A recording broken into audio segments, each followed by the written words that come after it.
but welcome.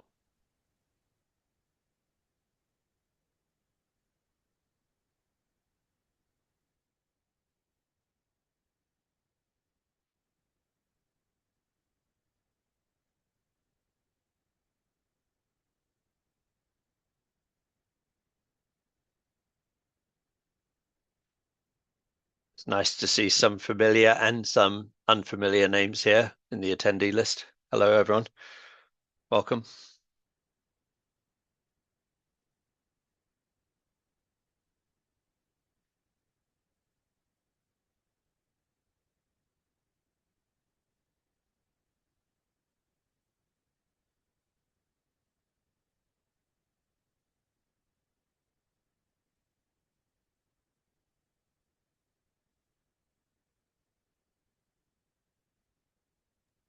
Give it just one more minute. Say, Sam? Yeah. Yeah, for All sure. right, great.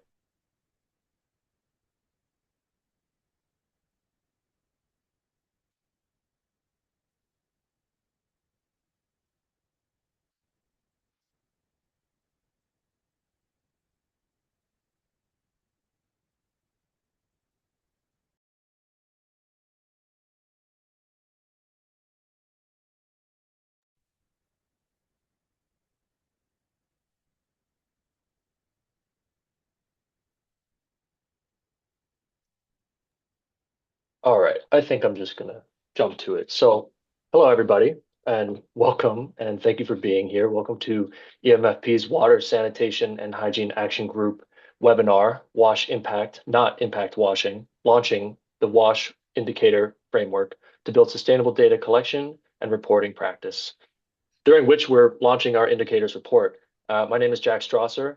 I'm a knowledge consultant with the Wash Action Group. And for those of you who have seen us at Inclusive Finance 25, welcome back. And for those who are joining us for the first time, we are very, very excited to have you with us. So to briefly just introduce the Wash Action Group for those who are unaware, this is a collaborative network of committed impact investors, Wash practitioners, data specialists, and sector partners dedicated to improving water sanitation and hygiene outcomes through financial inclusion. So the group is supported and coordinated by Sam Mendelson from e-MFP and Marcela Perez from Aqua for All. And so over the past 2 years, we've hosted a series of webinars exploring various WASH topics, and all of this work is built towards this moment. So it's an alignment of research and collaboration and practical input into the launch of this indicators framework, which marks the next stage of the WASH AG's journey.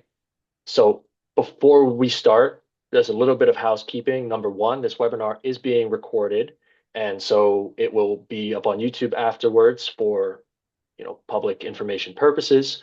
If you have any questions, which we hope you do, you can either ask them in the chat and then we can direct them to the appropriate person, or you can wait until the Q&A section, which will be at the end of the webinar. So speaking of the webinar length, the webinar is cut out to be 90 minutes because of the nature of what we're presenting, but we're going to do our best to move fast, and we may not use all this 90 minutes. So please, please, please stick around, because the next steps are going to include the launch of the publication and other other things, excuse me, such as the Q&A. So with that, I'm going to hand it over to Sam and Marcella, but not before introducing them.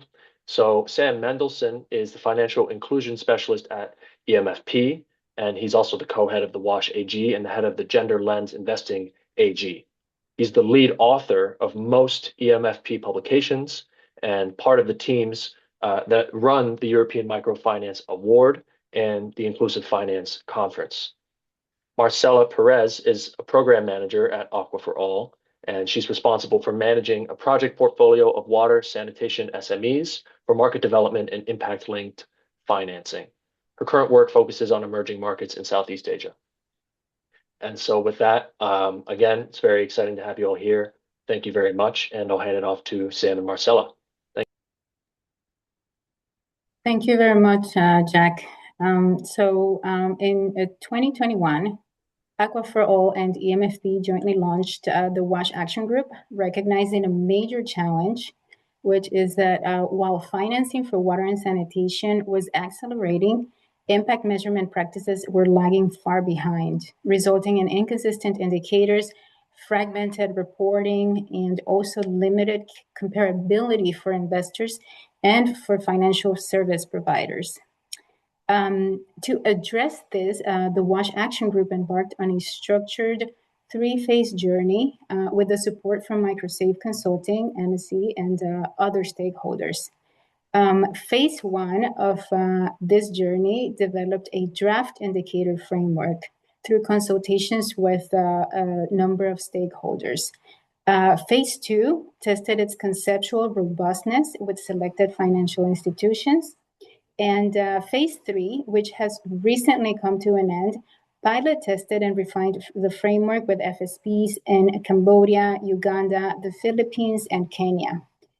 This final phase validated the feasibility of the indicators in real operations and refined them into a practical and scalable tool ready for wider adoption.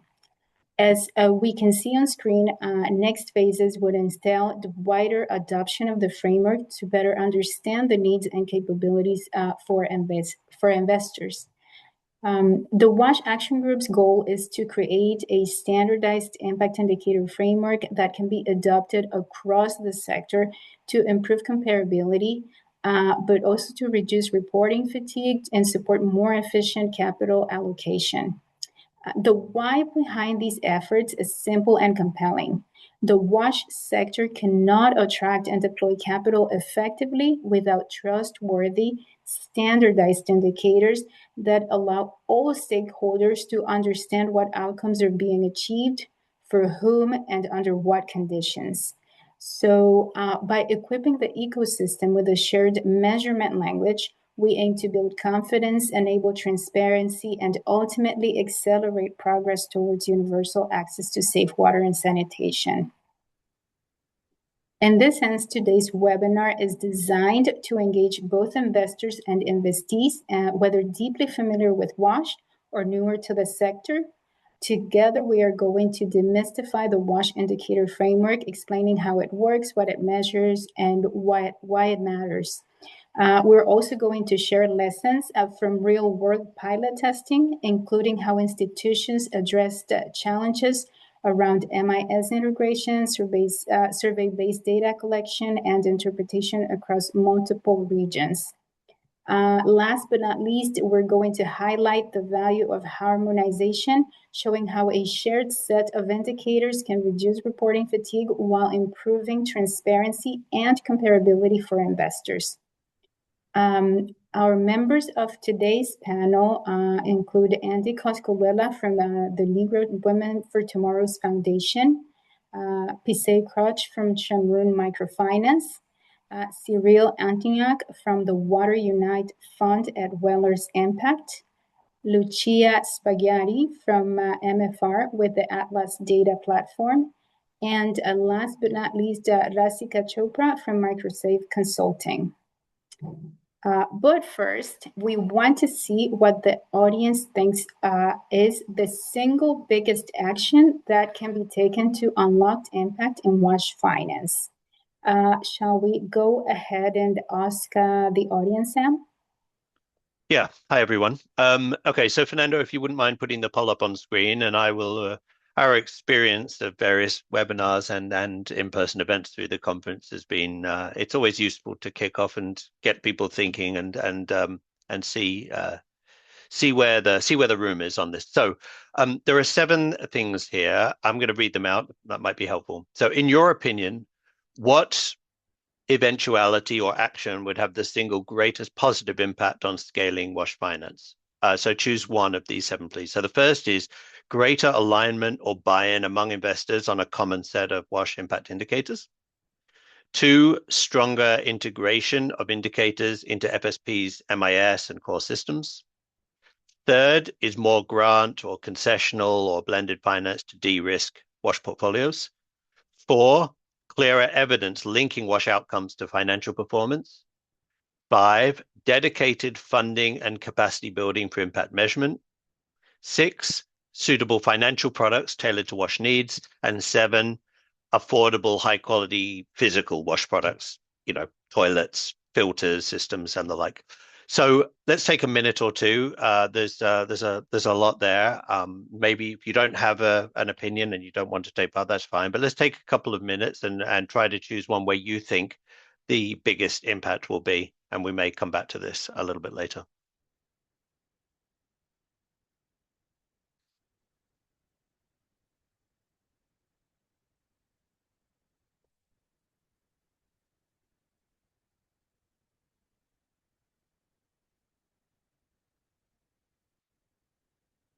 Give it another 45 seconds, I think. Hosts and panelists can't vote, it turns out. I didn't know that. I was going to vote. But maybe we can, maybe we'll put the poll up again later and ask the panelists what they would choose here as well. I think it's quite obvious there's a case for all seven. This isn't like Who Wants to Be a Millionaire, where in the early stages where there are some non-answers. These are, you could make the case for all seven of these. All right, Fernando, do we have a good number of responses? 60% of the attendees so far. All right, 10 seconds more if anyone is still reading or thinking.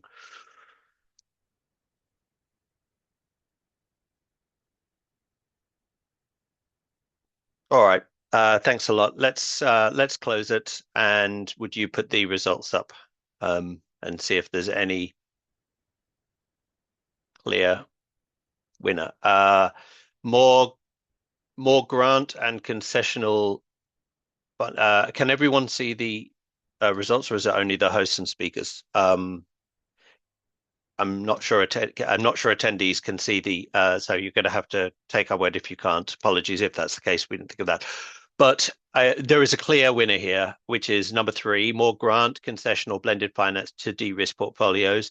And the next is number 2: stronger integration of WASH indicators into MIS and core systems. And then there's a drop off to the next one, which is affordable, high quality physical products. That's quite interesting. But anyway, number 3 and number 2 are the clear 2 winners. So interesting. Thank you very much, Fernando. We can close that now. Now we're going to bring on Rasika from MSC. As we mentioned earlier, MSC have been our partner in the AG for quite some time, for several stages of the work that's been done, and have led the research on this phase 3, which is the refining and pilot testing and finalisation of the indicator framework. She is senior manager in the government advisory team at MSC. She's got 12 years experience as a researcher and consultant, and her work spans public financial management, WASH, urban development, digital solutions, urban livelihood. She sort of took over as project lead here comparatively recently. Before that, it was Jasser Ali, but who's moved on from MSC. I don't know if he's here in the audience, but if you are, hi, Jasser. But anyway, happy to welcome Rasika and to hand over to her. She's going to present some of the outcomes and findings of this research phase. Towards the end, we'll be launching the publication that will have more details, so you'll recognize some of this stuff. But Rasika, floor is yours. Thank you so much, Sam, for the introduction, and Marcella for setting the background of why we're here and what we're doing. Fernando, if we could go to the next slide. I just want to take you all back to phase 2. Marcella has talked a little bit about the history of these phases, but I want to talk a little bit more about what we did in phase 2, which was a natural continuation into what we're doing now in phase 3, the results of which we're going to be presenting to you now. So in phase 2, we had an indicator, a WASH indicator framework, and we needed to evaluate it among impact investors and MFIs. So we consulted about 5 to 6 impact investors and 5 to 6 MFIs to understand 2 areas around this indicator framework. One was the ease of adoption, how easy or difficult they find these indicators to adopt. And the second was to what extent they have already adopted it. So whether these impact indicators, impact investors are already demanding their investees to collect this data, and whether these MFIs are already collecting data along these indicators for their impact investors. So this is how we evaluated the indicator framework in phase 2, and there were two main outputs that came out of it. One was that there was a need to further refine these indicators, make them more granular, make them more operational in nature, so that the investees can implement them in their day-to-day operations. And the second was to test it in a real-world scenario. So that is where we are now in this phase, and that is where we have picked up from. In fact, 3 of the MFIs that were part of the consultation processes in phase 2 were also part of the pilot testing, and 2 of them are here with us now. So you'll be hearing the experience firsthand. In this phase 3, we started with picking up the recommendations from phase 2, which was refining the indicator framework. We did secondary literature review of existing frameworks and research, such as the WHO, UNICEF, GMP, other research on urban wash and guidance on wash indicators by WHO and UNICEF. And we did some secondary literature review to further finalize and refine this indicator framework. We again carried out consultations with participating FSPs who were participating in the pilot test to understand how they are collecting the data, what are the operational challenges that they are facing, because we built a lot of this knowledge into the pilot test itself. And of course, we had these consultations with data platforms like Atlas and Hedera also to understand how the data can be used, like how Marcella was explaining that the data, even though it is being collected by FSPs right now, it is not comparable in nature because it is not standardized, it's not harmonized. It is difficult to do cross geography, cross portfolio comparability. So that's the lens that the data platforms joined the consultations in.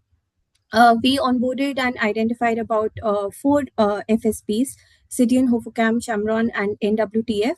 And based on our learnings, we realized that a detailed operational indicator manual was required to handhold these FSPs into collecting that data. Of course, a lot of this was developed through the feedback that was received by the FSPs during the pilot training, and through a lot of iterative feedback sessions, we refined the indicator framework and developed these outputs. One was the operational indicator manual. Of course, it's a part of the publication, and you'll be able to look at it in more detail. And I'll also talk about it in the course of the webinar. So one was the detailed operation manual. The second was a survey toolkit for post loan data collection. And the third was an MIS template, which can be used to identify data at the time of loan origination. Then, of course, we supported these FSPs during the data collection stage, and we reviewed the data that was collected. We interviewed some of the FSPs post the data collection to understand the learnings, the challenges that they face, what worked, and how the framework can be standardized and scaled up in the larger ecosystem. And of course, now we are at the dissemination and advocacy phase, where we're sharing some of our learnings through the webinar and through the publication. Can we go to the next slide?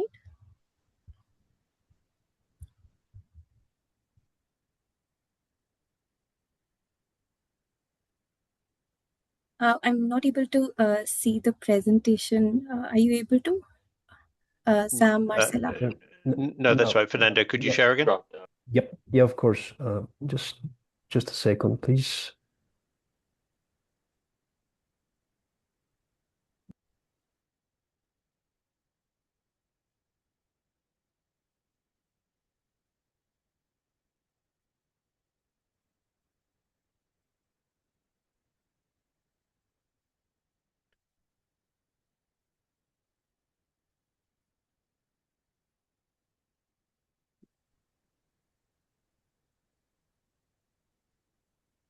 Great.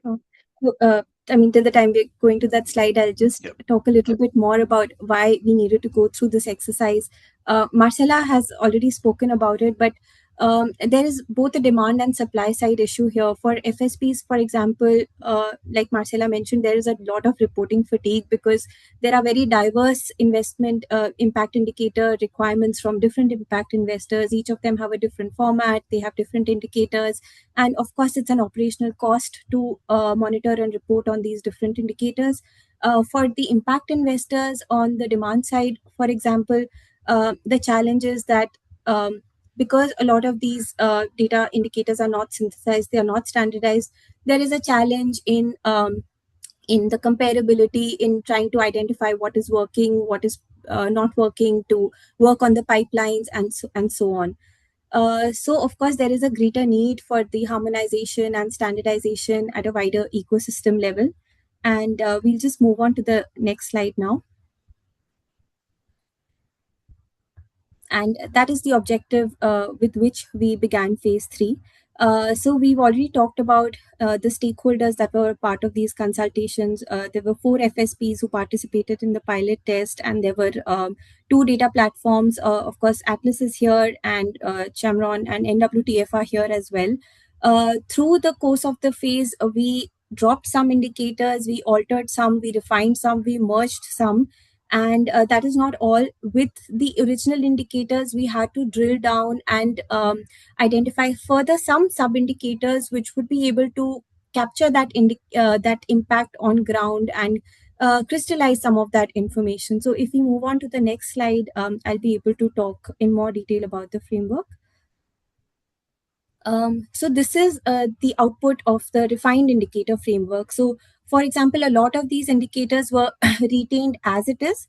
Of course, we developed some sub-indicators further to these indicators to help identify the disaggregated data. So for example, if we're talking about the number of loans that were provided to the wash sector, that was the indicator that we started working with, but we disaggregated it by geography, by gender, by loan type, and so on. So for example, a lot of these FSPs, they currently categorize the loans as wash loans, but the further classification is missing, where we're trying to identify whether it is a drinking water loan, whether it is a sanitation loan, whether it is a climate impact loan.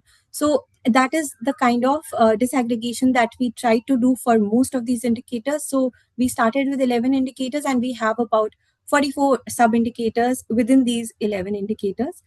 Some of these indicators we dropped.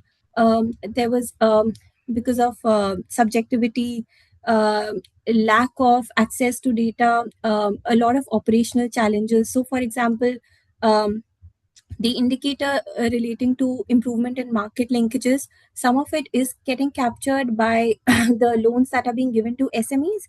But of course, we anticipate that once the FSPs start capturing data on the indicator framework the way we have refined it right now, and they build their capacity, they streamline their operations to monitor and report the data, they will be able to integrate more complex data such as this in future. For some of the other indicators, for example, supportive enabling environment, we defined in detail what counts as a supportive enabling environment. So any technical assistance, any grants, any government schemes that sort of act as a top up to the microfinance loans, all of these classify as supporting environment. So we refined some of these indicators to explain exactly what they mean and how the data can be collected.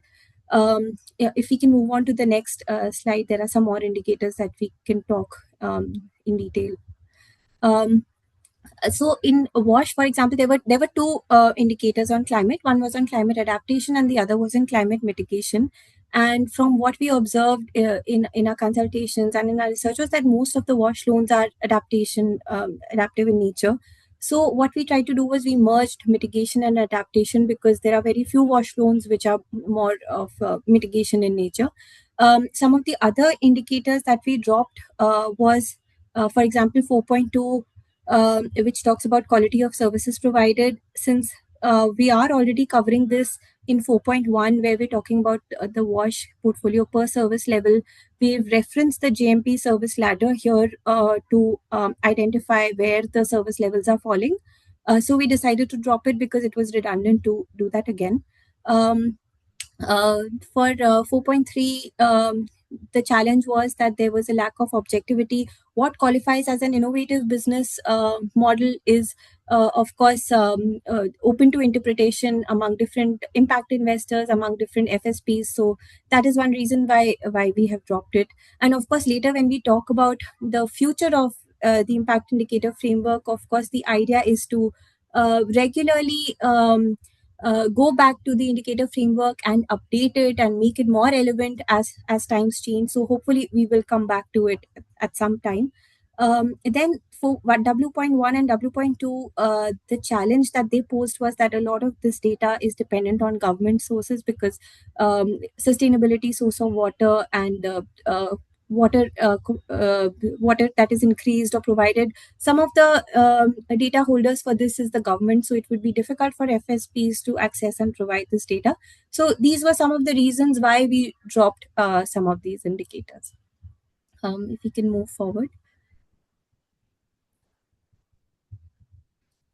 So one of the major understanding that had come up in both phase 2 and phase 3 was that although this indicator framework is there, but exactly how the FSP should adopt, should monitor, should record and collect the data was missing. So we have created a detailed operational manual, which we was just talking about earlier, which is a part of the publication as well. For every indicator, we have defined in detail what exactly qualifies as that indicator. So for example, we discussed the supporting enabling environment indicator right now, and exactly what all qualifies as a supporting enabling environment. So for every indicator, we have explained in detail, we have provided a definition, we have given examples of what would qualify for that indicator. So here, for example, we're talking about the number of loans in WASH portfolio that have been provided. There is a list of qualifying projects that qualify as WASH, which have been formalized in consultation with Marcella, Aqua for All, and through secondary research.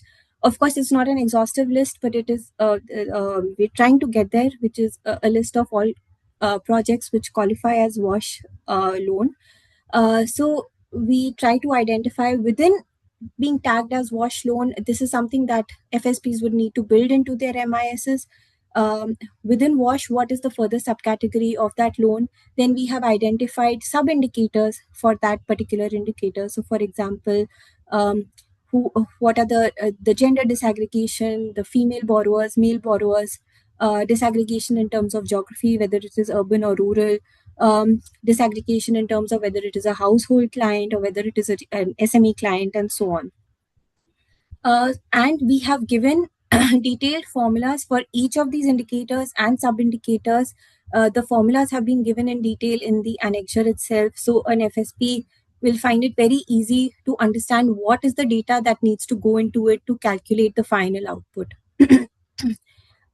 We've also defined the methodology for each indicator. So what you're seeing on this slide, for example, the operational manual template, this is something that we have done for each indicator. We've given a definition of the indicator, we have given sub-indicators, we have given the formula for how it can be calculated, we've defined the methodology, and we have supported it through examples as well.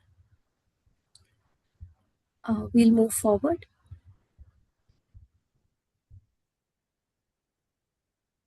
Then there are two main sources of data that we have identified. One is, of course, data that we can capture at the point of origination. This is more direct in nature. This can be captured through an MIS or through a core banking system, where at the time that of the loan origination, the data can be captured very easily. Then the second is survey-based data.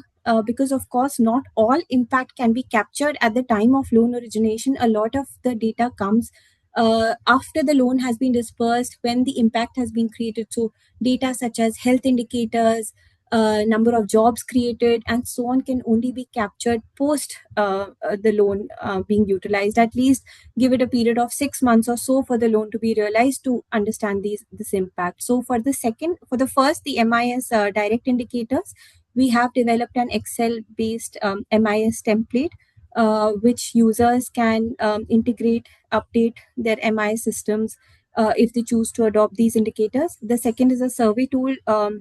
We have developed a questionnaire also to support the operational manual to collect the post loan dispersal impact indicators on health, climate, jobs creation, and so on. So that also is a part of the publication, which you will be able to read in more detail later.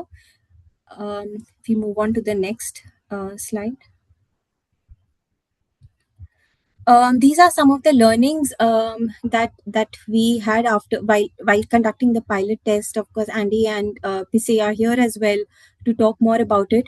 One of the main was, of course, the operational guidance, which led us to creating the operational manual, because the indicator framework by itself was not enough to roll it out in the field. The second one was that, of course, the survey-based indicators are resource intensive. Because for especially for the smaller FSPs, there is a cost attached to going to the field and collecting the data. But of course, it is also important to do so, because the entire impact cannot be gauged through just MIS data. A lot of it is that is generated post the loan dispersal, like we were just talking about previously. So there is a cost attached to it, and of course, the more it is streamlined into the operations, the lower the cost is going to become. So that is what we see happening in the future. There is a variation in reporting in terms of the effort. So MIS related data, of course, they are low effort. Then there are survey based data, which has a medium effort involved. Then there is some data which has some amount of recall value and that are historic in data, and that of course has a higher level of effort. So in our report, we have tagged the different indicators by the level of effort that they require to adopt them. And the idea is that it would help the FSPs and the investors plan resources, prioritize indicators based on their operational capacity. That is another learning observation that we had through the course of the pilot.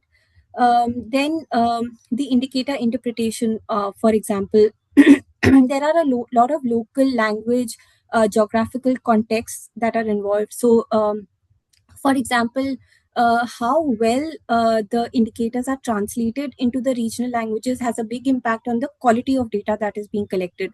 If I can give you an example, a lot of the respondents did not understand exactly what blended finance is. So the translators had to explain to them in the form of a grant.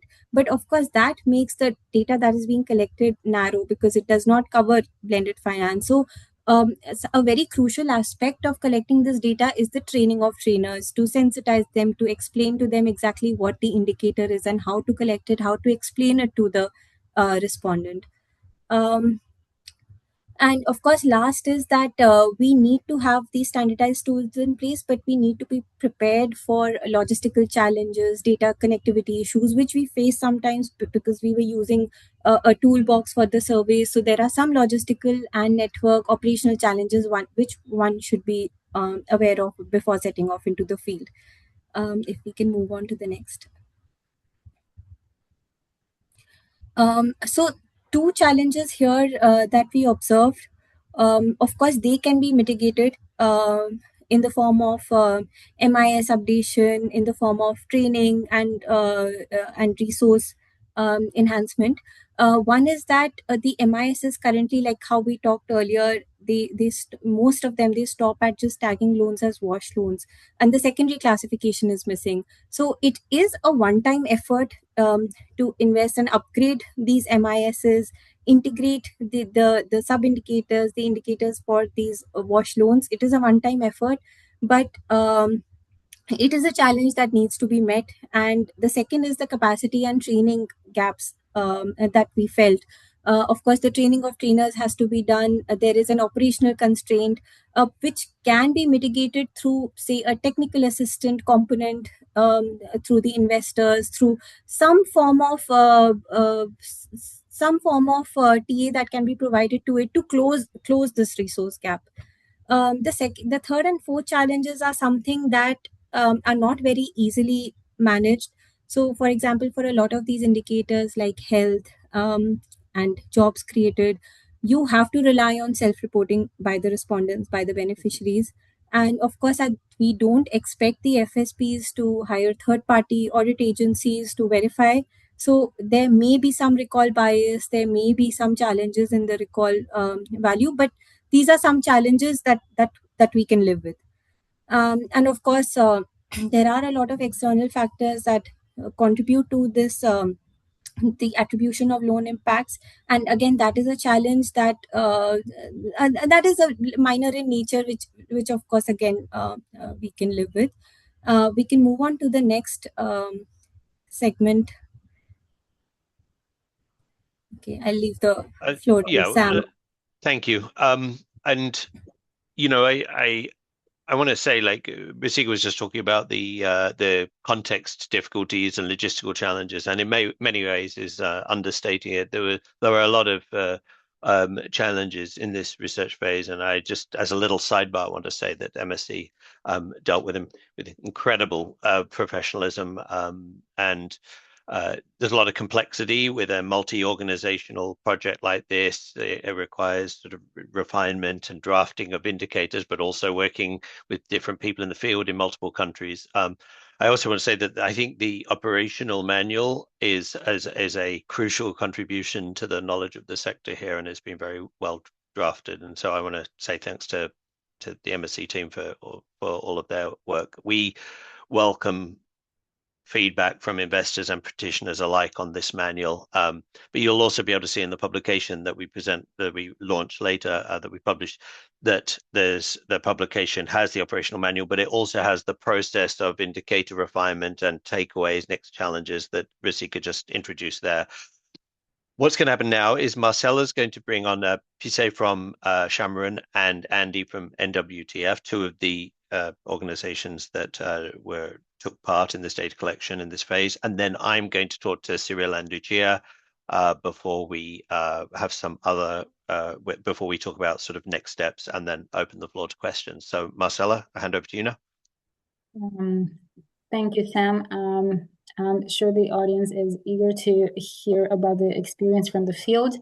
And for that, we welcome both Andy and Pise. Andy Coscaruela is the manager for strategic projects at the Negros Women for Tomorrow Foundation and WTF, and is in charge of the WASH program, setting strategy and ensuring program sustainability. Pise Crouch is an SME coordinator at Shamroon Microfinance, and he has over 10 years of experience in WASH initiatives.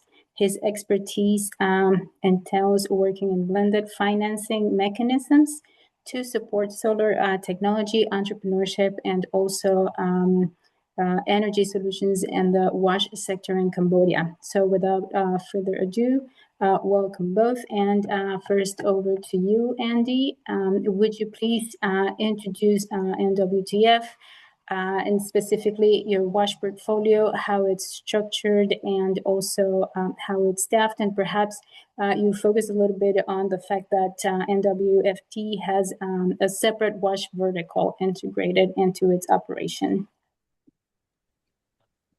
Thanks, Marcella, and good evening to everyone from my side of the world. So just really quickly, NWTF, we're a microfinance institution based in the Philippines. We've been around since 1984, so over 40 years now. We have around, at the moment, more than 600,000 active clients. We have 300 branches spread all over the country, 255 of which already offer WASH loans. Our total loan portfolio as of December last year stands at about over 140 million US dollars, and 5.46% of that is WASH. Yeah, so and then going into our WASH program, it started in 2013. And since then, we've disbursed almost 560,000 loans, and for a total of around 81 million US dollars for total loan disbursements. And then going into our structure, I guess, so the way we do it is we have a separate, really, team that handles WASH, in charge of its own project sustainability as well. So we monitor our expenses and revenues to make sure that they cover so that the program is sustainable. But what it is we have about 47 green product staff. So they're not loan officers, they're separate from loan officers, and their main role really is to educate members and then create demand for wash products.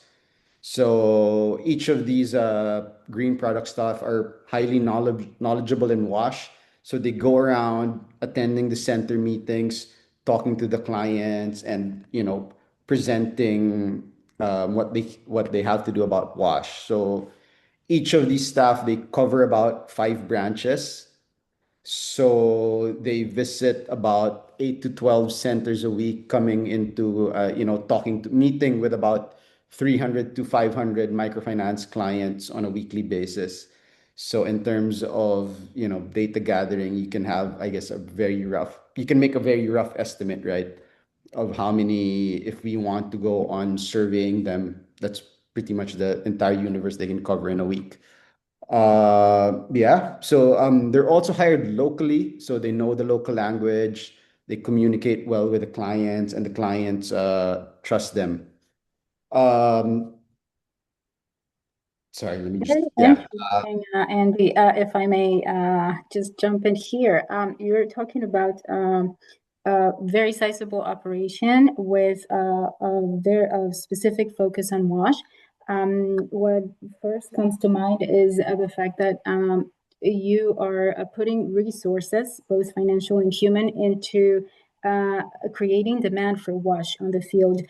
Could you talk a little more about that, and what are the main challenges, but also benefits that you find in your market creation efforts for wash products specifically, of course? So for wash, the main reason why we really wanted a separate team to focus on wash education and demand generation is because the loan officers themselves, right? They're already doing so many things, with their general loans and all the other loans in our portfolio, and they have so many other responsibilities. So we wanted to take that away from them so that they could focus on what they do. And through our green product staff, this is how we add value to the branch. So we simplify their work. We help the clients because we educate the clients, and through the impact of having a wash loan, we hopefully, and what we're trying to measure is how we improve their lives. And then, of course, we also help the branch, right? Like as we educate more clients, they become interested in wash. They add to the branch's loan portfolio. So, but then we were also recognizing that we wanted to develop a business model around this so that it would be sustainable, so that we could cover the expenses, and that anytime we expand to a new area, our green products staff can follow shortly and create awareness and demand for wash there. Right. Oh, fantastic. It's really great. So I'll just, in the interest of time, I'll move on to our next question, because we do want to hear from you, Andy, and the experience that NWFT had with the MIS and survey reporting in the project, specifically the pilot project and testing the indicator framework. So could you tell us a little bit about what the experience was like? And then again, what were the needs that you identified? What were the benefits? What were the limitations as well? Great. Yep, sure. Thanks for the question, Marcella. Really quickly, in terms of MIS, Rasika mentioned a few challenges. So for us, really, just with wash at loan origination, we already segment them into what type of wash loans they are, right? Whether they're used for building sanitary toilets, water connection, or water filters. So that one we do capture, but the other indicators we don't. So when they presented us with the Excel file, it wasn't really straightforward. We had to, get some of the data, input it in the file, and then like really figure some stuff out from there. but so that took a bit of time. But once we were we just had to basically know which data to extract out of our system so that we could input it on the Excel file that they provided. In terms of the survey, I think this is really where also our structure for WASH really helped in gathering the data, because so we use these green product staff to conduct the surveys. And because they're already knowledgeable in WASH, and then they've already built rapport and trust with the clients. So they were the ones who conducted the survey, and that they were able to translate and communicate in a way that our microfinance clients could understand. So that was, I think, one of the key things there. Also, because they already go to the centers and meet with the clients, in terms of the time it took to find and identify these clients, although it took a little bit of time, but it wasn't so much, because they're already at the center. They would just stay after the center meeting, ask the clients to stay, and then conduct the surveys. So I think that really helped as well in terms of the gathering the data through the survey. Right. And of course, building rapport with the end client is so important, not only in terms of data collection, but beyond that, in terms of the concrete benefits for the clients as well.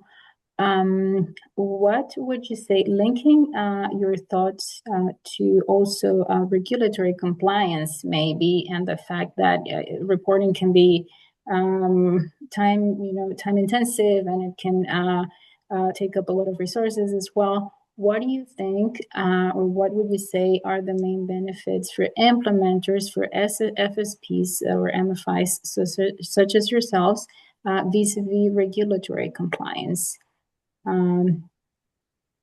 Thinking about your investors and those that you need to report to, because you were also mentioning that there was a lot of data that you needed to go out and collect for the first time. Perhaps would you say that it is helping pave the way for you in terms of regulatory compliance?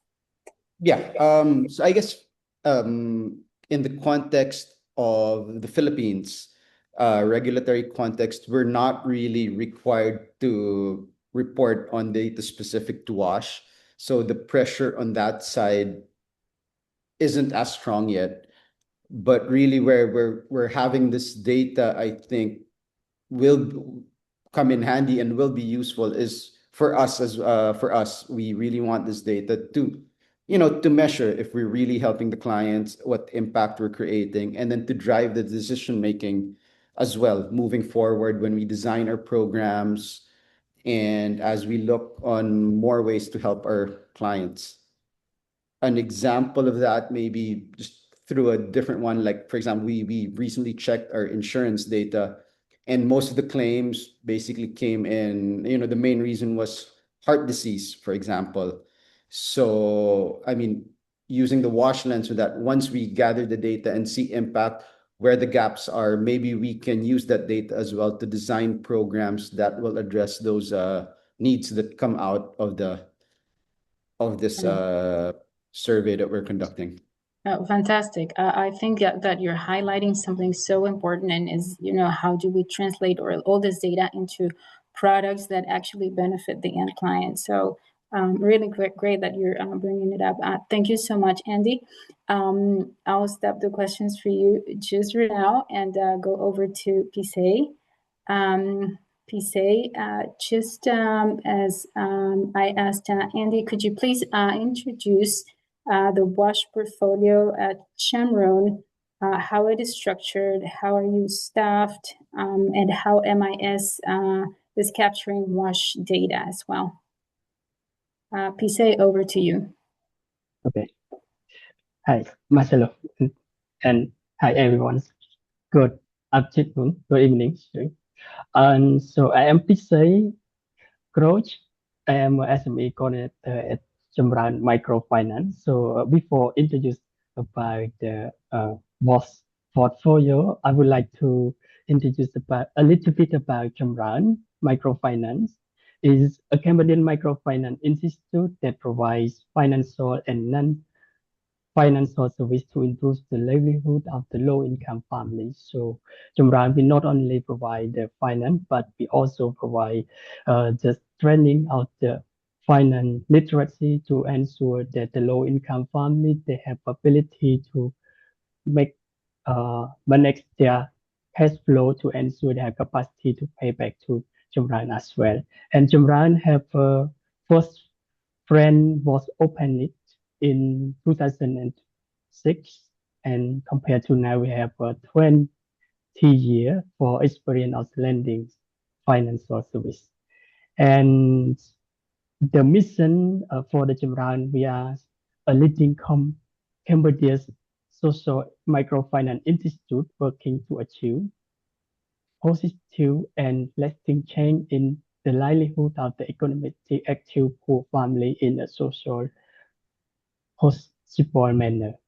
And here for the portfolio that we have in 2025, the total outstanding that we have is 32 million US dollars. Out of the 32 million US dollar, we have a $1 million is was portfolios. And so compared to the percentage that we don't have much was portfolio. However, as we look at the detail of the was portfolio, we can see that two types of the business that we provide is was SME and was retail. So the retail here we refer to individual loan. It is an individual business families. And so the loan product feature that we offer for the WAS sector, we have two. The first one is a corporate loan, and the second one is individual. So corporate, it's mean like we offer to the SME loan. And here within the 1 million USD, we have 55% was SME loan, and 45 it is was retail for the individual. And as we look at to the our stats that in 2025 Jamran, we have 21 branches and for operation. And so the way that we work with we have one SME coordinator who are working with the business partner that we aim to connect, and we share the interest with that we work with the potential business partner, and then introduce them about the financial product. And after that, the business partner will refer the client who are interested to buy the product of our business and get the loan from the Jamran to buy it. And it is what we are doing. And it's comparing to the how the MIS that the Excel that we are doing so far, that what I can see, it can be captured for our WAS product. The first one is about the information management that we can use the MIS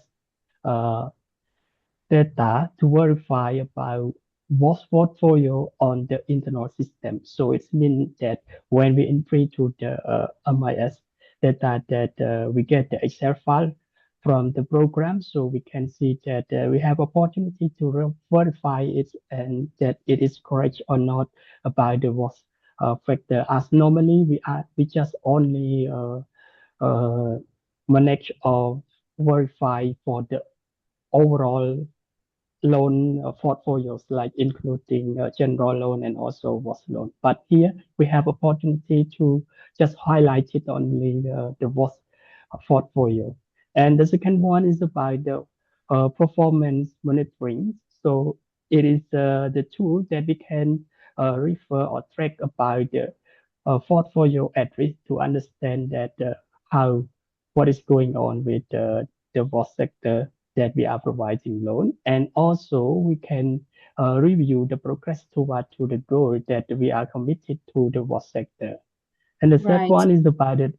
Okay, that's it. Yes, thank you very much, Pise. I am jumping in because you're you have made some interesting remarks about how about the composition of your portfolio, and the fact that 55% of your clients are corporate versus 45% retail, so that would be individuals or households. I think it would be interesting to hear about your experience with the pilot and in collecting information or data for your MIS and survey reporting, and how it differed between your corporate and retail clients. So would you tell us a little bit about Shamroon's experience in the pilot itself? Okay, thank you for the question. So the experience that we have with the tool, we can see that the portfolio management that I mentioned earlier is about the way that we can more focus on what portfolios to manage the risk, and we can see the data accessible if compared to uh, the system. As a Jumran, we have an internal system for the record and post data when we disburse the loan. And so we can see that it is accessible, that we can generate those data through the tool that the program provides. And we can see it is really relevant that it is interested, as Jumran also shared a mission that we have committed for the WAS sector as well. And the very thing that I want to highlight is about how to report. At the first time that we can see that the tool is very detailed for the guide how to report the data, that to make me and my team is accessible and easy to entry the data, like with a clear guidance and about also the definition of the tool as well. However, we also have a data gap.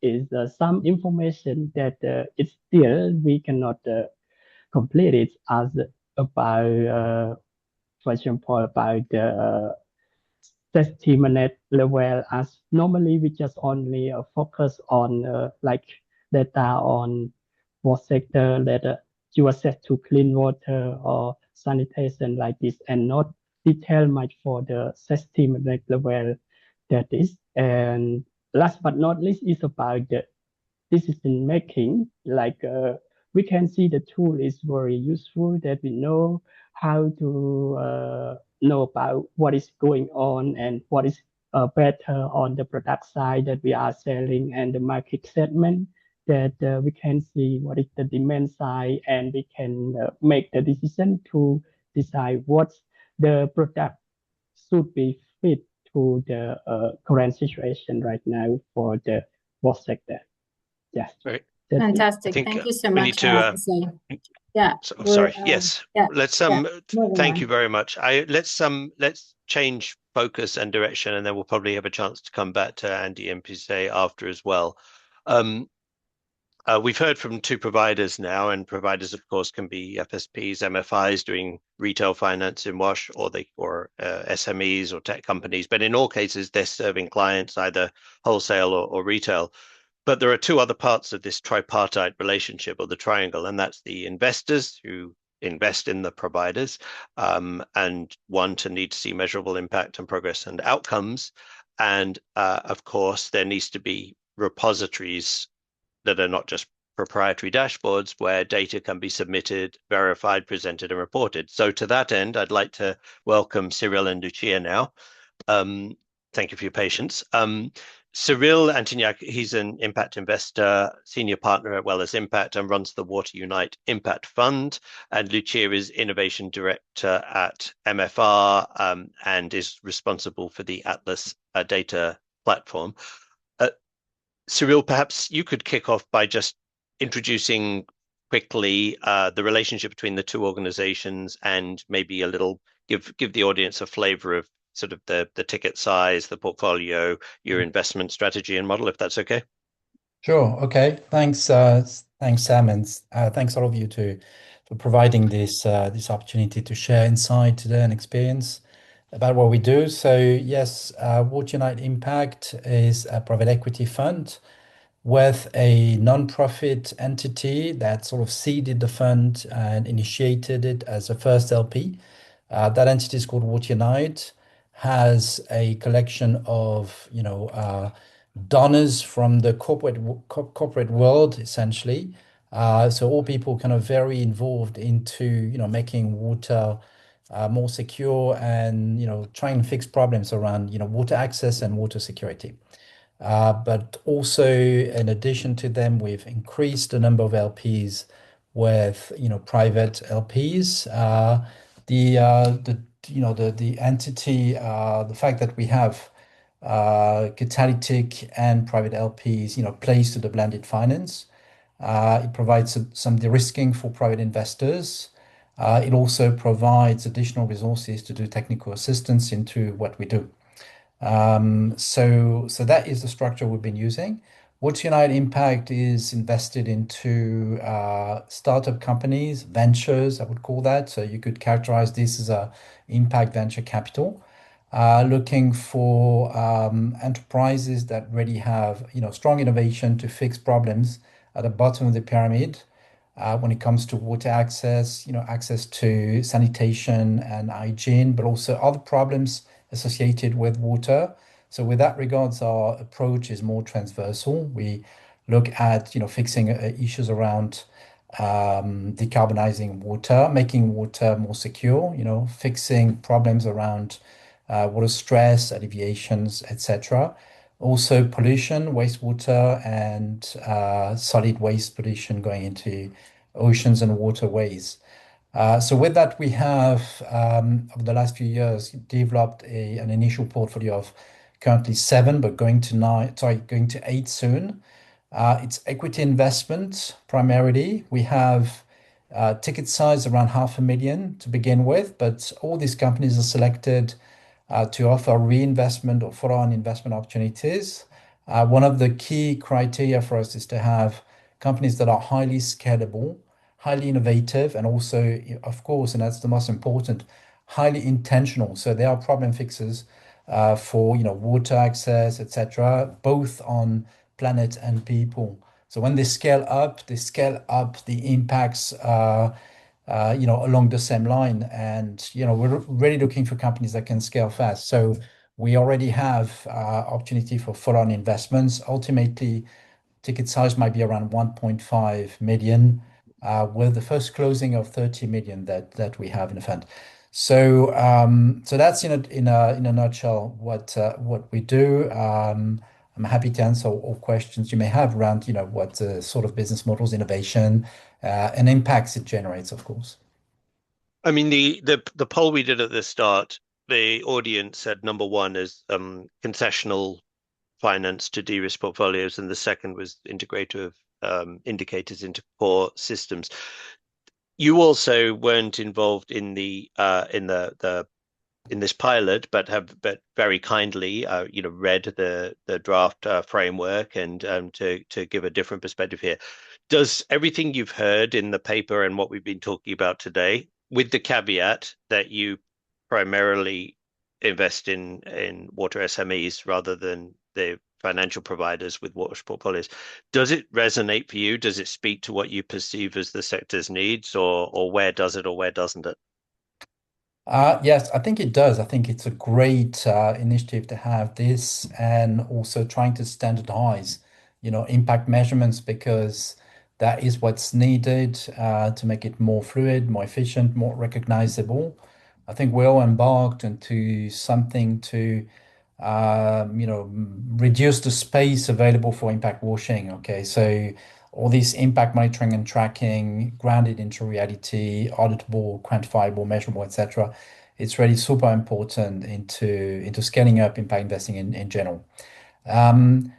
But I mean, what you've done so far, it's only the first part of the study. I think, there are continuum going, and so for what I've seen so far, it's pretty much the focus is on loans, microfinance loans, given the sort of nature, and this is pretty much reflective of the space, because the vast majority of the money engaged into WASH financing has been through microfinance organizations and through private finance, or sorry, private debt. This is only a minority that's going into venture capital and etc. So we're keen to kind of see the rest of the study. What we do by essence, by nature, is more sort of output driven. The outcomes of what we do are things like, to express it's kind of reflecting the business model. So it is direct, tangible measures of water delivered to people, beneficiaries with who need water access. So number of people, cubic meters of water delivered. Things like associated with wastewater treated, the avoidance of pollution, also, of course, displacement of CO2 emission throughout the process, both clean and wastewater. Things associated with the displacement of pollution in terms of plastics recycled, for example, and other forms of waste recycled. So circular economy is kind of at the core of the approach. And of course, water saved, so water savings are super important we're going into an increasingly water stressed world, and the ability to recycle water or to save water, to make water more efficient is super important. So for example, we measure stuff like, VWBA, water volumetric benefit assessments, is going to be an important way to, track what we do going forward. So, so there's a lot, there's a diversified, basically, output and outcomes, which is going into the mix, I suppose, and that's very interesting to kind of, expand the way we can reach to people and planets in terms of delivering more benefit or alleviating problems, because these business models do that. So that's my kind of 2 cents reflection on the work that's ongoing. That's an interesting expression, going into the mix, because 10 years ago it might have been the mix might have been a repository of the kind of data information that we're talking about here. But of course, mixed market is no more. But we do have Lucia from Atlas here. That wasn't even planned. I didn't, going into the mix. But so Lucia, could you kindly introduce yourself and explain what Atlas does, how it fits within MFR, what sort of data is collected, submitted, reported on, and like who are the subscribers as well, who gets value out of it? Sure. Thanks a lot for having me. This is Lucia Spaggiari, Innovation Director at rating agency MFR, a small Fitch or Moody's, but working in emerging markets and the bottom of the pyramid. Thanks for having me, and thanks to all of you joining, especially for those when it's very early or very late in your days. So it's a pleasure to be involved in the WASH Action Group with the Atlas Data Platform, which I lead within MFR. This is a model that was launched after the closure of the mixed market end of 2019. So you can think of Atlas as a common box where investors can access the data that they need for pipeline, for portfolio monitoring and benchmarking. And our vision is that financial institutions and companies may use this common box to report the same information that is requested by multiple investors to lower their reporting effort. We have heard from the organizations represented here that this can be pretty time consuming. And at the same time, companies and financial institutions have an opportunity on Atlas to become even more visible to investors looking for opportunities. We often hear in the WASH space that capital in principle is eager to flow, but the problem is little visibility of investable projects. So one of the ambitions for Atlas in the medium term is to make those projects even more visible. How the system works, it is very easy. It is unfortunately not publicly available. This was an important sustainability lesson when we broke even after 2 years. The data is unfortunately only available upon subscription. Subscribers are predominantly investors. And for companies and financial institutions, it is free to share their data, which only gets seen by subscribers. So in a nutshell, the vision for the wash sector is be positioned as a standard taker, not maker. You guys are already doing great work, and we simply receive what the industry believes is valuable, and be a common repository to make life of investors and companies easier, so even more funds can flow in. We'll talk a little bit later about Atlas's, or I will talk a little bit about Atlas's potential role in the next steps. But I mean, if everyone here shares the same broad objectives about scaling and making more efficient the wash sector. But if there were 3, say, preconditions to reach critical mass on data, standardization, harmonization, what do you think would facilitate it, or if there are certain things that you really think I need? I know you mentioned like visibility of investable projects, but is there anything else? I'd say start before you're ready.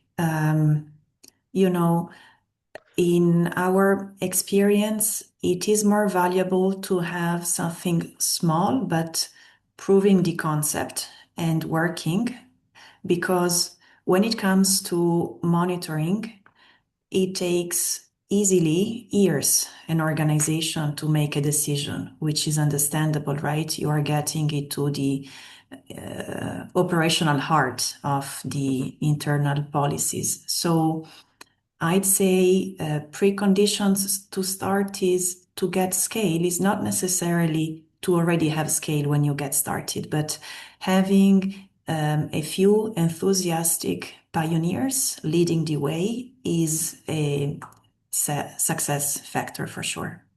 Right. Well, we're going to be putting out a sort of a call for those enthusiastic pioneers at the end of this webinar, and some of them will hear from us over the coming months. We'll talk about that. I'm going to move now just to bring Rasika back on, if that's okay, in the interest of time. Marcella and I would like to now really sort of shift the momentum to the way forward. So what comes next? We've identified the research that's happened and the challenges that are necessary. Rasika, would you mind sort of fairly quickly summarizing what was in the publication as agreed as the key elements of the way forward? There were 5 in particular. Would you mind? Sure. Thanks, Sam.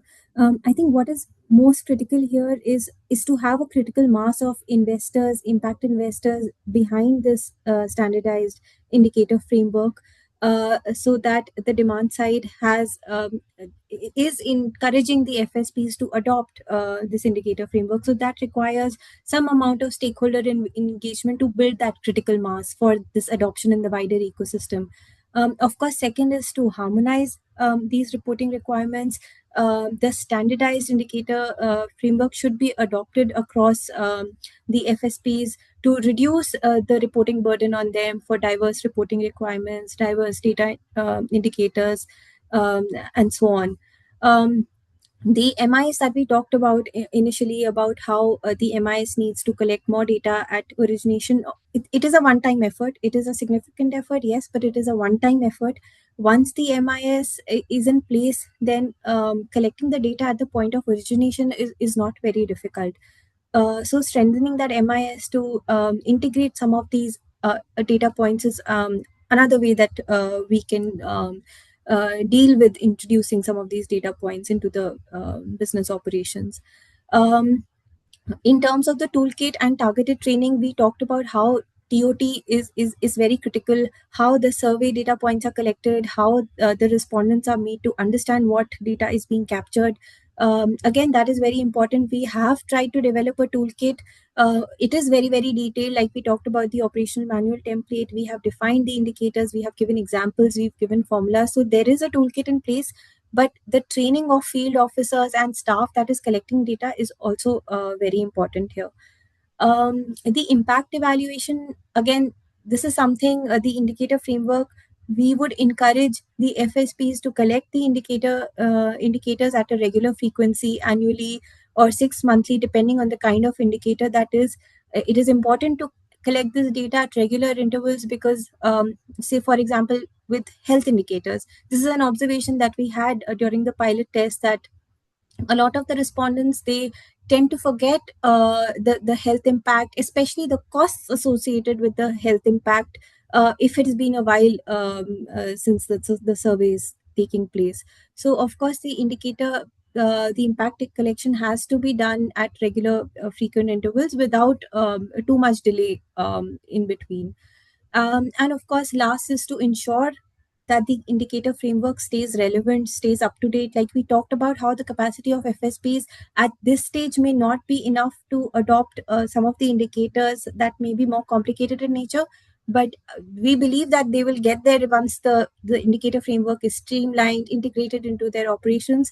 Then there will be a chance to see the indicator framework, also to see an evolution with the framework itself. So of course, regular review of the framework, making it more relevant. I mean, these are some ways that we see the future of the indicator adoption among the ecosystem. Back to you, Sam. Thank you. Marcelo, I think you had a question. Yes, I do have a question. Rasika, thank you so much for those highlights. So you mentioned that it's important for the framework to stay relevant, and for it to stay relevant, we need critical mass as well. So it seems to be a bit of a circular issue. So this critical mass that we need, particularly from investors, is important for us to better understand the framework. And in that sense, I would like to, in the spirit of building that critical mass, I would like to ask you, where do you see the biggest potential or gains from the impact indicator framework? Or in other words, where's the low-hanging fruit here? Then again, it's a question to get investors, our investor network, excited. Thanks, Marcela. A low-hanging fruit that I see here is, and of course, it's a request to the investors who are a part of the WASH AG, since they're a part of the WASH AG and they have had ring-fence view of the evolution of this impact indicator framework. A low-hanging fruit would be for them to sort of adopt it and request their FSPs to work on integrating this indicator framework into their operations. The second is where I see it transitioning is one of the biggest challenges, of course, that the FSPs face is the operational cost that comes to collecting data, especially from the field. Of course, Andy here has a brilliant network of field officers who are regularly interacting with the beneficiaries. And so for them to integrate a survey is a cost, but maybe not as big a hurdle as it may be for other small FSPs. But I do believe that the cost can come down as the indicator framework is integrated and streamlined. Once the MISs are streamlined, like we talked, it is a one-time effort, but I do see the cost coming down as there is a wider adoption of a harmonized framework among the demand side. Great. Thank you. I want to talk a little bit about the publication and then what we've got planned for next steps now. If one of my co-panelists wouldn't mind, there have been a few different questions answered I've seen in the Q&A, but there's one from Luis Villarreal. Would someone mind trying to address that? That would be great, about sort of managing information, so capacity within institutions themselves. So as we mentioned earlier, alluded to, there are really three objectives for today. One is to present to you all and gain ultimately feedback on this indicator framework that is a culmination of a long bit of work. The second is to present some of the next steps that we have in mind to be done within this action group. And the third is to launch the publication that currently presents all this. So the publication, and Fernando, would you mind putting the link in the chat? And there's a QR code and the cover, so the publication we're launching today is entitled Unpacking Impact to Unlock Scale, Pilot Testing the WASH Indicator Framework.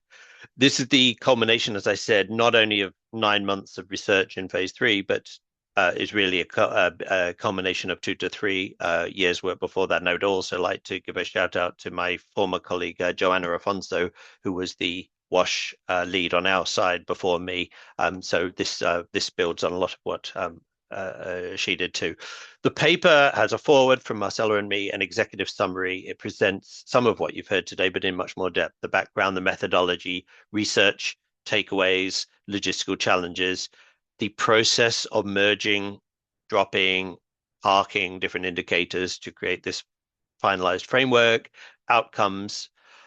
And then there's a section that says where to from here. How can we leverage it to scale investment in WASH, which Risika just introduced. There are 2 annexes. One is the operational manual, which is actually longer than the paper itself. It is a significant resource. A lot went into it, and I do believe it is a really valuable contribution. So I commend it to you. And then there's also the survey form questions as a second annex. So we have a finalized framework and a publication and an operational manual. What next? We need to build buy-in and participation among impact investors and their investees to report WASH data. There will be many ways this can be done, and there will be questions along the way. What we propose is we're going to start with an online roundtable scheduled in the next couple of months, where we will try to get as many impact investors that we know, some of whom are here, some of whom couldn't make it, but we know them, and particularly through Aqua for All's network, around a table. We can present some more concrete ideas then, and Atlas, who are open to a sort of a flexible model, bespoke model, so that investors who are not Atlas subscribers but want to participate in this don't immediately have to subscribe to all of Atlas. So there will be a sort of a section on it where we can pilot this WASH data collection and reporting. So at this, we'll talk a bit more about costs and benefits. We'll then like to set up some small meetings with investor partners, maybe bilateral. The idea is to get a core group of interested investors, some of whom are already Atlas subscribers and members of the AG anyway, to get their investees and support them to report WASH data, and for these investors to start taking advantage of this. And we would like to get some of this process underway in pilot capacity by IF 26, Inclusive Finance 26. That's e-MFP's annual conference that takes place in November. We are extremely open to ideas, proposals, constructive criticism, funding, all types of things at this point. We are back somewhat with a blank page, which is a great thing, because now we have to work out how to leverage what's been done into what we all agree needs to be done, which is to scale harmonized data reporting. There's another question, by the way, I've seen, that's to Marcella. In what areas this program may have similarities with WASH implementations in Ethiopia? That's to Marcella. I'll let her answer that while I put a question back to all of my co-panelists, if you don't mind. And that would be, so we all come from different perspectives, organization types here, but we all have a shared goal, I think I can say. What do you think would be a success in the medium term? So how will we know if we have started to achieve what we wanted to achieve, let's say on a 1 to 2 year timeline? Perhaps I'll start with Cyril, if that's okay. So what would be a success for you? I think, where I want to see things going is to see an increase in money going into water, but particularly the sort of blended finance component, because it is what encourages innovation and provides the de-risking for private investors. All that being well structured in terms of impact measurements and extra financial or triple bottom line, to use jargon. So that's where I would like to see things going. I was talking to a large institutional investor yesterday, telling me that they're going to shift a quantum of capital into water. I think the idea that there's a massive shift from just energy to water, or from just energy to energy and water, to increase resilience against climate change. So they're prepared to go into water for this, not just increase the capacity, but also to increase the efficiency. And we're all going into a world where we're going to be talking about water efficiency the same way we've been talking about energy efficiency.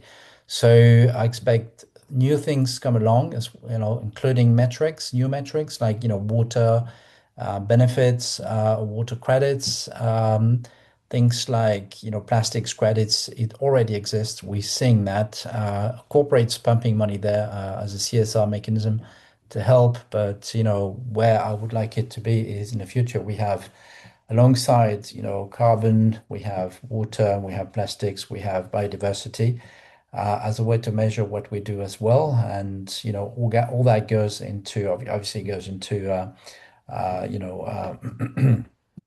more sophisticated metrics, and so it becomes part of the world. So I think 5 years may be short to achieve all that, but within the 5 years we have the trend, and then certainly within a decade we'll see massive changes there. So that's what I would call success. Great. I'm just looking in the chat here. Actually, this one is just a host and panelist, but Rich Thorsten. Rich, if you're still there, please do reach out to us. We'd love to talk about and connecting and working together on that. Thanks. Perhaps Lucia, the same question to you is, how will we know if we're on the right track, let's say in a year or so, and speedily, if you don't mind. Thanks. Benchmarks.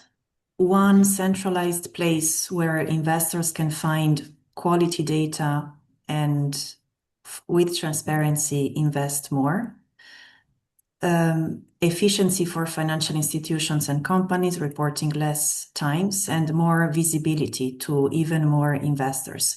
A reassuring note: when you ask a portfolio manager standards, first reaction is cool. Second is, oh my goodness, but I have my own indicators, I have to comply with investors and so on.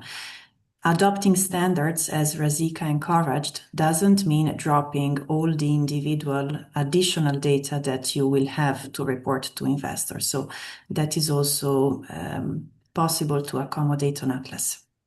Super. And it turns out that Jasa has been with us, and I just saw his message. So thank you, Jasa, for joining and for all your work.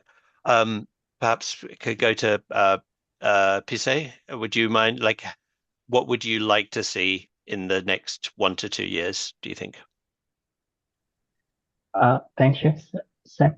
So the success that I would like to see is the impact investor decided to use the tool that we report the data, to be considered for the investment, as they can see or find all the data related to the impact what the current financial service provider doing, and what is the impact on that they recorded, and the accuracy with the report that we have a team for do the midterm review, or like a group for the advice how it's going well and how it's not going to improve the tool.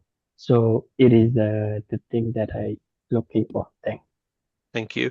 Rasika, I feel like we covered yours when we asked you for the low-hanging fruits. But so then, Andy, if you want less than a minute, if you wouldn't mind trying to address that. Sure. Really quickly, just efficiency in gathering data. So we capture what we can at loan origination through MIS. There's an efficient way of gathering data through surveys, through our current staff, and ultimately having data that can drive our decision making when we're improving and designing our products for wash. Great. Thank you very much. So I think we are at time. We caught up, but I think we covered most of what we want to cover today. We hope that I'm going to hand back to Jack, who will say all this. But thank you for everyone who's joined and for all my panelists. Anyway, and investors, you be prepared to be contacted by us and have to deal with the hard sell. Just prepare yourselves for it. Jack, back to you. Thank you, Sam. Also, thank you, everybody, the audience. Thank you to our wonderful panelists. Thank you to our wonderful moderators. As I wrap up, I would just really like to emphasize that we are very much seeking feedback on the report, and it would be great if you could disseminate it within your networks. All of your questions have been really useful. Lots of food for thought here, and we look forward to working with those of you in the future who have already contacted us. As I said, we welcome ideas, and that's pretty much it, actually. Thank you. Thank you so much, Sam. Okay. Anything Thanks, else? everyone. That's it. No, not from me. Thank you. Thanks for everyone who joined and took part in this, and speak to you soon. Bye-bye. Bye now. Thank you. Bye-bye. Thank you.